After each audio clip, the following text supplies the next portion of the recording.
Sat Shri Akal ji, good evening, and I wish all of you happy Guru Gobind Singh Ji's Gurpurav while we are rejoicing and celebrating Guru Gobind Singh Ji's Gurpurav, our 10th Guru. But there is something very serious which we have to talk about today.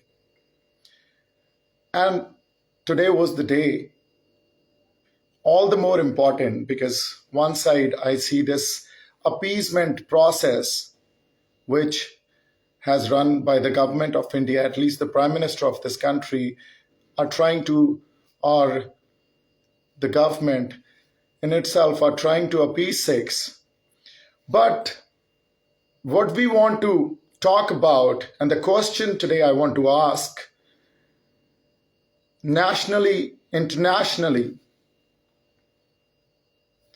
that not even 36 hours ago, not too long ago, only 36 hours, there were prominent personalities from their Twitter handle or Facebook handle and verified accounts, prominent personalities of India. They were inciting people at large to engage in a mass murder of Sikhs, which is called Sikh genocide. Now, this is a very serious concern. When at such large extent, a social judgment or a social wave is created to kill Sikhs and to incite in Sikh genocide, this is something which Sikhs also have to discuss amongst themselves as a community, and we have to ask the world. Let's go back where it started from. It started with Prime Minister's visit to Panjab. He was to go to a rally which, due to some shortcomings in the system, he could not reach, though his perceived security threat that his life is in danger in Punjab, or it was in danger in Punjab, that kind of narrative was built. The same narrative was picked up by the media, the national media channels. They kept amplifying it. They kept emphasizing on it. And what it did, it created hatred amongst the people in the central India and in the other parts of the country against Sikhs. The hatred was displayed openly, such and such, that what we have realized as a community, that within the majority or so-called majority of India, they still have this beast hiding in them where they have hatred towards all the minorities and the Sikhs. Now, a lot of people, they come and say that, no, it's today we are different citizens and different India we are living in. People are well educated and we do not expect genocidal threat from them. But it is reality. We faced it. We faced threat. We have faced that they are threatening us with dire consequences which are worse than 1984 when Sikh genocide happened in New Delhi. Because Prime Minister of this country, due to some shortcomings in the system, could not reach the rally, and his perceived security threat, the facts were not known. There is no official statement from PMO, no official statement from Home Ministry, no official statement from SPG, no official statement from even Punjab government. The facts were not known. And the matter is also sub judice in the Supreme Court. But Sikhs were blamed and threatened with dire consequences, which they have to face if Prime Minister were to be harmed in Punjab, where we had no intention to do something like that, and the consequences which are worse than 1984. Now, what does it show? It shows that there is that beast which is still there, and it is passed on from one generation to another in the majority against the minorities, and today especially against Sikhs. So the question I want to ask, that why nobody at the national level raised this question or raised voice specifically in favor of Sikhs. And then, very importantly, when in 1984 we faced Sikh genocide in New Delhi, we were made to believe that Congress did it. Now, it is very important for us to understand today. Okay, let's assume for a moment that Congress did it, or Congress did it. But the same Congress party is contesting elections. A month later, it happened in December 1984. In November 1984, the Sikh genocide. In December 1984, there were general elections in India, and the Congress party came into power with thumping majority of 402 seats. So what does it mean?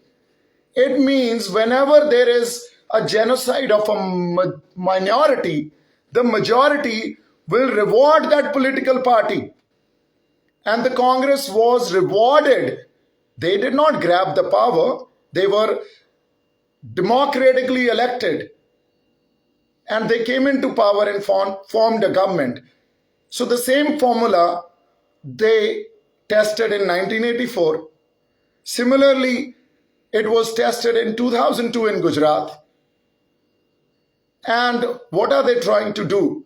They are trying to probably use the same formula today to come in power. Is this democracy?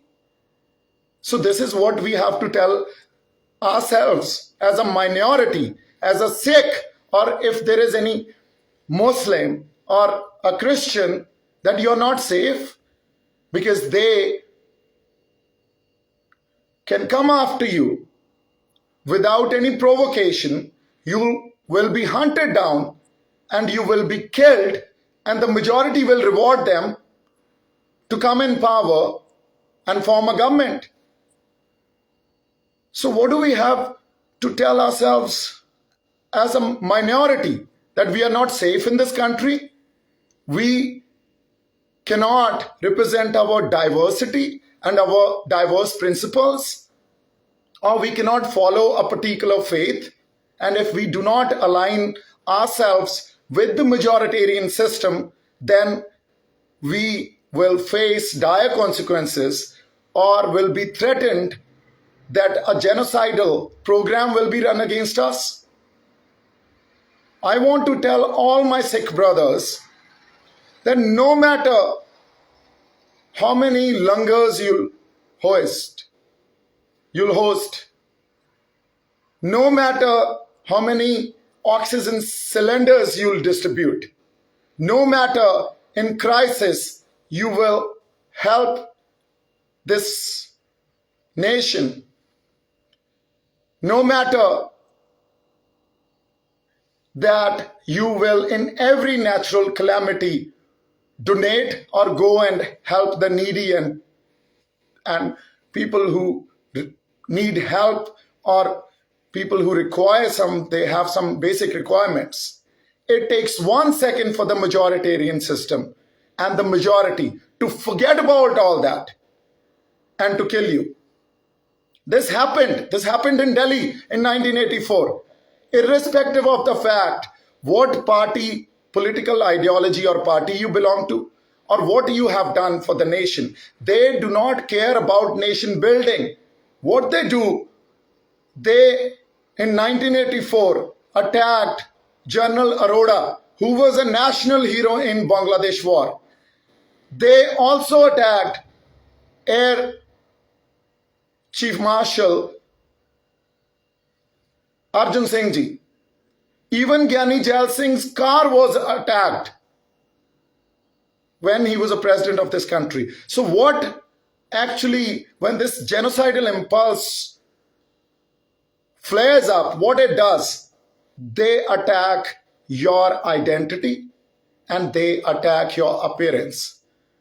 No matter in what political system you are in, what party you are serving. So I want to tell my fellow Sikh brothers that it takes 1 second for them to burn down the same Gurdwara in which they're eating langar from. Is this what we are living in? And this is the largest democracy that we as a minority, whenever there is an expression, whether it is to do with our rights or it is to do with our existential crisis, we have to face genocidal threat. This happened on the 26th of January when we were defamed, we were ridiculed, and then we were isolated, and then we had to go to jails. And we are still facing different criminal cases or charges on us.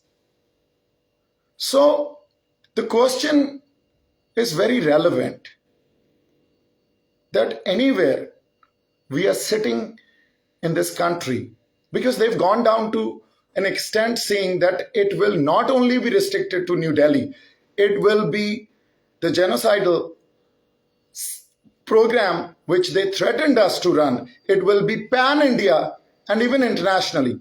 Now the question becomes very relevant that all of us, people like me, who are living outside Punjab, what do they have or what do they feel? That they can be hunted at any point of time. They'll be hunted down. Then they will be killed by the mob.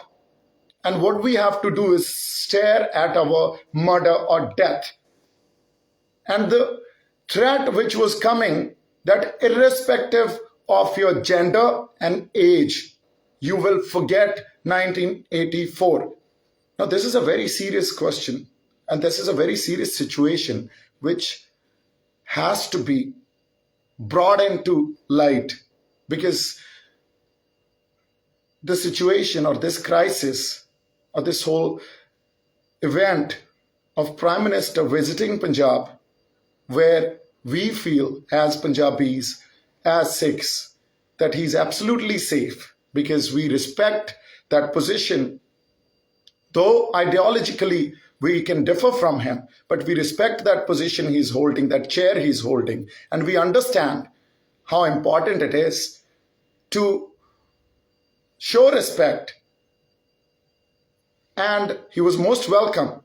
Nobody is saying that you cannot go and hold a rally or conduct your meetings, political meetings.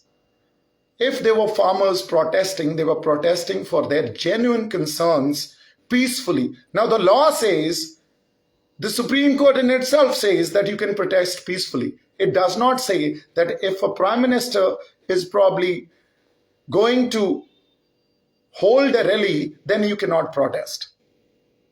So this whole hue and cry, which the media amplified too, and on social media, some elected representatives of people. Now that is a serious thing. If elected representatives of people are also threatening Sikhs with dire consequences, which are worse than 1984, has brought out this beast in the majority. And it has been passed from one generation to another. Because first time it came into the light in 1966 during Punjabi Suba movement, when there were 6 killed and injured in Delhi, only because they were asking or they were protecting their language and rituals, only because of that. Then We faced the same Sikh genocide in 1984 November in New Delhi. We faced Sikh genocide in Punjab from 84 to 2002. So again, if we are after so many years at the same juncture, that means this beast in majority still hiding there. So I want to also ask a question to the majority of our country, or to all the peace-loving people, or people who reward such political parties who engage or incite people at large to engage themselves in any genocide, that you may be rewarded in India. What are you going to do, and what are you going to represent at the international level when you go for United Nations meetings or conferences at that platform, when you go for European Union conferences? What are you going to represent there yourself as? That we are a country or a civilization which is more than 5,000 years old, and we are engaged in mass extermination of a microscopic minority like Sikhs because they did not align with our ideology, because they have different principles, because there is diversity in them, and we do not acknowledge and we cannot allow them to have their diversity. Either they assimilate within us, or we will eliminate them and run a genocidal program. So what? Kindly tell us, after Sikhs, who's in the wait list? Are Muslims in the wait list, or Christians are in the wait list? Please tell us this. Because the beast is not going to stop. It is passed on from one generation to another, and it is still hiding in that majority in India.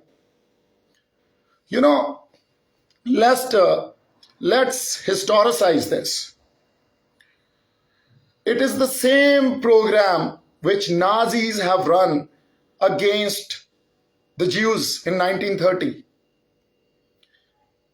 Again, same program, 360, across 360, they were attacked, they were threatened, they were ridiculed, they were defamed. And same happening with Sikhs, because there was this bully by app which came into the light, where they were impersonating Sikh names to auction some women, and women who are activists, who are raising their voice against injustice. Now, why are you impersonating Sikh names? To defame them, to show that they are not only anti-national, because that's where you put us, that's the category you put us in. You call us anti-national, Khalistanis, and then you justify your whatever violence the state does on us. So the repression is justified by saying that they are Khalistanis or they are anti-nationals, and also you are defaming us through these apps by showing that they are not only anti-national, but their characters are full of lust. Look the way they look at women, where that's not a Sikh character. We don't have to tell the world who we are. And kindly stop defining us, defaming us, attacking us 360. And this is exactly what Nazis have done to Jews in the 1930s. They first defamed them, then they took over their businesses. All the Jews were put in concentration camps. Then they were made slaves to do a forced labor. So Jews realized this after 60 lakhs Jews were killed, that the whole system is against us. So what do we consider? And that's why they went to a safer place, made their own country, and thought that this is a place where we are safe, where we cannot be attacked or killed just for a fact that we are a Jew or practicing a particular faith. So when statements are made that across the country we will run a genocidal program, the question we need to ask is, kindly tell us if there is any unstated program or unstated some kind of